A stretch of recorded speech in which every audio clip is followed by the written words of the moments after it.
दोस्तों, क्या आपने कभी सोचा है कि जो सारे ग्रह इतनी स्पीड से घूमते रहते हैं, इनको एनर्जी कहाँ से मिलती है? या फिर आपने ये सोचा है कि हीरो से बना भी कोई ग्रह हो सकता है? या फिर आप ये जानते हैं कि किस देश ने स्पेस में हाइड्रोजन बम फोड़ दिया था, वो भी हिरोशिमा पर गिरने वाले बम से 100 गुना ज्यादा ताकतवर बम? तो बने रहिए वीडियो में, अंत तक बताएंगे आपको ऐसे ही अनसुने फैक्ट जिनको सुनकर आप दंग रह जाएंगे। दोस्तों, वीडियो को आखिरी तक जरूर देखें, क्योंकि तारीफ करने के लिए एक बहुत ही जबरदस्त वर्ड आप लोगों के लिए ढूंढ के लाया हूँ। उसको आप अगर नहीं जाने तो आप कुछ नहीं जाने। तो चलिए शुरू करते हैं।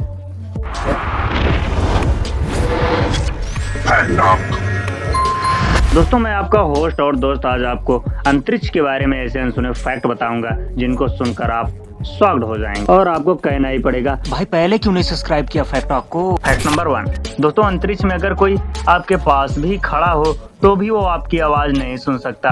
आप चाहे चीखें, चिल्लाएं या फिर चीखते चीखते मर जाएं, क्योंकि वॉइस को ट्रिपल करने के लिए मीडियम की जरूरत होती है और वो मीडियम हमारे धरती पर हवा होती है और अंतरिक्ष में वो नहीं होती है। इसीलिए वहाँ पर एक दूसरे के कानों तक आवाज नहीं पहुँच सकती है। Fact number 2।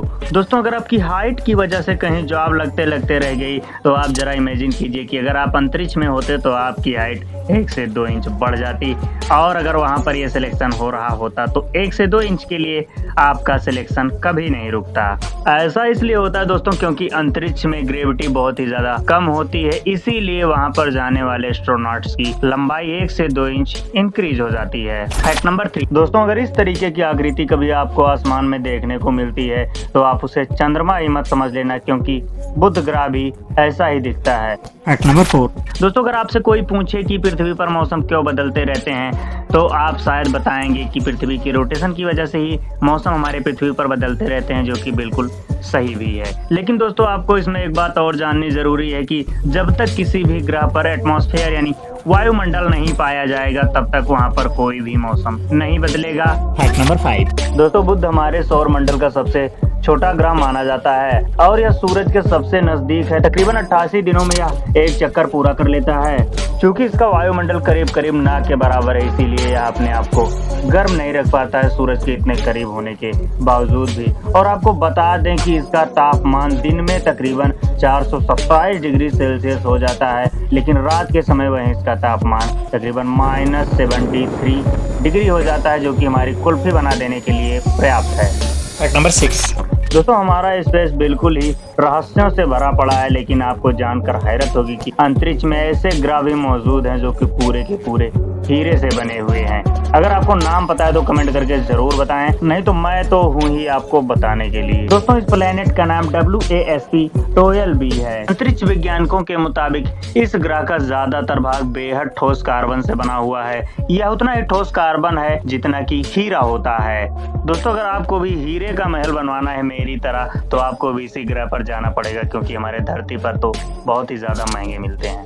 Fact number 7। दोस्तों, आपको जानकर हैरत होगी कि एक मलबे के ढेर से भी कोई ग्रह बना हो सकता है। दोस्तों, शुक्र ग्रह, जिसे वीनस के नाम से जाना जाता है, यह ग्रह सौर मंडल का सबसे ज्यादा गर्म ग्रह माना जाता है और यह ग्रह सूखे चट्टानों से मिलकर बना हुआ है और चट्टानें भी एक दूसरे से जुड़ी हुई नहीं है। ऐसा मान लीजिए कि कहीं हवा में ढेर सारे पत्थर उड़ रहे हो इकट्ठे एक गोला बनकर। दोस्तों, वैज्ञानिकों का मानना है कि पास्ट में यहाँ पर बहुत सारे महासागर रहे होंगे, लेकिन कंटिन्यूअसली ग्रीन हाउस इफेक्ट के चलते ये सारे महासागर भाप बनकर उड़ गए होंगे और यहाँ पर जितनी भी भू आकृतियां हैं उनको जोड़ने के लिए कोई भी कार्बन सर्किल यहाँ पर मौजूद नहीं है। इसीलिए यह ग्रह बिखरी हुई चट्टानों का ग्रह है। लेकिन दोस्तों, ये ग्रह आपको दूर से देखने पर बहुत ही ज्यादा खूबसूरत लगता है और यह सबसे ज्यादा चमकीला सुबह और शाम को होता है। इसीलिए इसे हमारे पुराणों में सुबह का तारा और शाम का तारा के रूप में संदर्भित किया गया है। और यह ग्रह चंद्रमा के बाद सबसे ज्यादा चमकीली प्राकृतिक वस्तु मानी जाती है। दोस्तों, सबसे दिलचस्प बात जो आपके काम आ सकती है कि इसका नामकरण जो हुआ है प्रेम और सौंदर्य की रोमन देवी के नाम पर रखा गया है। यानी अगर आपको किसी की तारीफ करनी हो तो ये घिसे पिटे शब्द ब्यूटीफुल स्वीटी के अलावा भी आप वीनस भी कह सकते हैं कि you are looking like as Venus. काफी कूल भी लगेगा और अगले को समझ में भी नहीं आएगा जब तक आप बताएंगे। फैक्ट नंबर 8, दोस्तों आप पृथ्वी पर कोई भी निशान लगा देते हैं तो वो धीरे धीरे हवा के साथ खत्म ही हो जाता है। चाहे आप कोई निशान पत्थर पे ही क्यों न लगा दें, वो हवा और पानी के साथ धीरे धीरे खत्म ही हो जाता है। लेकिन अगर आप यहीं पर कोई भी निशान जाके चंद्रमा पर लगा आते हैं तो वह निशान आपको वैसा का वैसा ही मिलेगा, चाहे आप जितने साल बाद वहां पर जाएं, क्योंकि वहां पर हवाएं नहीं है निशान को मिटाने के लिए, इसीलिए वो जैसा का तैसा बना रहेगा। फैक्ट नंबर 9, दोस्तों अमेरिका से कौन अनजान है। अमेरिका देश इतना ज्यादा पावरफुल है और इतना ज्यादा पैसा है उसके पास कि वो कोई भी काम करने के लिए कभी ये नहीं सोचता कि कितना पैसा लगेगा, बस काम होना चाहिए। तो दोस्तों 1962 के दौरान अमेरिका ने अंतरिक्ष में एक हाइड्रोजन बम फोड़ दिया था जो हिरोशिमा पर गिरने वाले बम से 100 गुना ज्यादा पावरफुल था। दोस्तों आप ये सुनकर समझ ही गए होंगे कि ये पैसे बर्बाद करने का जीता जागता उदाहरण है, क्योंकि अगर आपको 1 किलो का भी कोई सामान अंतरिक्ष में ले जाना है तो आपको लाखों डॉलर खर्च करने पड़ सकते हैं। तो आप ये सोचिए कि हिरोशिमा पर गिरने वाले बम से 100 गुना पावरफुल बम अमेरिका कितने रुपए लगाकर अंतरिक्ष में ले गया होगा फोड़ने के लिए। तो दोस्तों आप समझ ही सकते हैं कि अमेरिका के पास कितना पैसा है बर्बाद करने के लिए। इसे कहते हैं अंधा पैसा। फैक्ट नंबर 10, दोस्तों पूरे हफ्ते हम संडे का ही वेट करते रहते हैं कि कब संडे आ जाए, चाहे हम स्टूडेंट हों या कोई एम्प्लॉय हो। तो शायद सन के बारे में आपको ये फैक्ट जानकर हैरत होगी कि पृथ्वी से यह कलरफुल दिखाई देता है, मतलब सुबह किसी और कलर, शाम को किसी और कलर का और दोपहर को किसी और कलर का। लेकिन अगर आपको यही अंतरिक्ष से देखना हो तो ये हमेशा व्हाइट ही दिखाई देगा। ऐसा इसलिए होता है क्योंकि अर्थ की एटमॉस्फेयर की वजह से सूरज की सफेद किरणें जब हमारी पृथ्वी तक पहुंचती हैं तो ये अपना कलर चेंज कर देती हैं और इसीलिए हमें सूरज कलरफुल दिखाई पड़ता है। फैक्ट नंबर 11, दोस्तों हम लोगों को हमेशा से यही बताया गया है कि सूरज एक दहकता हुआ आग का गोला है, लेकिन आपको जानकर ये हैरत होगी कि सूरज एक सॉलिड दहकता हुआ आग का गोला नहीं है। ये तो मैग्मा के रूप में होता है, ये सूखा नहीं होता है आग के गोले की तरह। जिस तरह हम कोई कोयले वोयले का अंगारा देखते हैं ये उस तरह का नहीं होता है। आप ऐसा समझिए कि किसी मेटल को बहुत ही ज्यादा पिघला दिया जाए और भट्टी से निकालने के बाद वो जिस तरीके की स्टेट में होता है बिल्कुल सूरज उसी तरीके के स्टेट में होता है।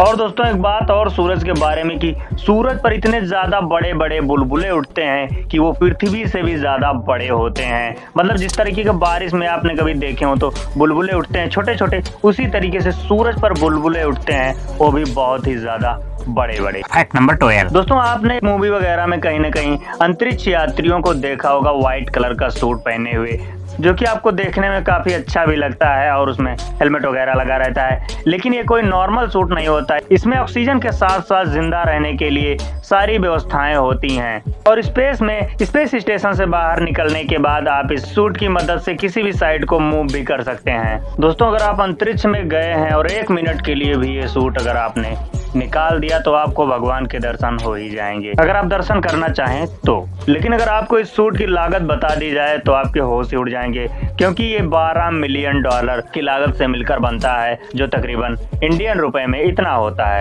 दोस्तों अगर आपको इतनी रकम का अंदाजा नहीं है तो आप ये जान लीजिए कि इतनी रकम में आप बुर्ज खलीफा में तकरीबन 25 फ्लैट्स खरीद सकते हैं। सोच के देखो दोस्तों, कहाँ एक सूट और कहाँ 25 फ्लैट, वो भी बुर्ज खलीफा में। दोस्तों आखिर में आपको एक बोनस फैक्ट भी बता देते हैं। दोस्तों आपने कभी न कभी ये जरूर सोचा होगा कि जो ये इतनी स्पीड में हमारे ग्रह मूव करते रहते हैं, इनको इतनी एनर्जी कहाँ से मिलती है जो ये लगातार मूव करते रहते हैं बिना रुके। तो दोस्तों जैसा कि हम लोग जानते हैं कि कोई भी ऑब्जेक्ट जितना ज्यादा बड़ा होगा अंतरिक्ष में उतना ही ज्यादा बड़ा गड्ढा बनाएगा, और जैसे ही उसके पास कोई चीज जाती है तो वो उसे अपनी तरफ खींचने लगता है। इसीलिए सारे ग्रह सूरज के चक्कर लगाते रहते हैं और उसी के चारों तरफ घूमते रहते हैं, क्योंकि वो लगातार अपनी तरफ सभी पिंडों को खींचता रहता है। दरअसल आपको देखने का नजरिया थोड़ा सा चेंज करना पड़ेगा, क्योंकि ये घूमते नहीं रहते हैं, ये एक्चुअली गिरते रहते हैं एक गड्ढे में। जैसे कि हम किसी पत्थर को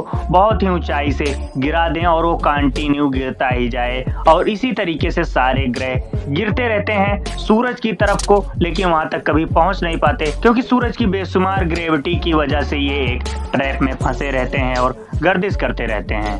तो दोस्तों इन ग्रहों को एनर्जी मिलती है सूरज की ग्रेविटी से, क्योंकि कोई भी चीज जब गिरती रहती है किसी गड्ढे में तो उसको किसी भी एनर्जी की जरूरत नहीं होती, वो ग्रेविटी ही उसकी एनर्जी बन जाती है उसको मूव करवाने के लिए। दोस्तों आपको कैसे लगे ये फैक्ट्स कमेंट करके जरूर बताएं, और कौन सा फैक्ट आपको सबसे ज्यादा चौंका देने वाला था कमेंट करना ना भूलें। दोस्तों अभी तक अगर आपने चैनल को सब्सक्राइब नहीं किया तो आप बहुत कुछ मिस कर रहे हैं। Please like and subscribe the video and see you next video. Bye bye.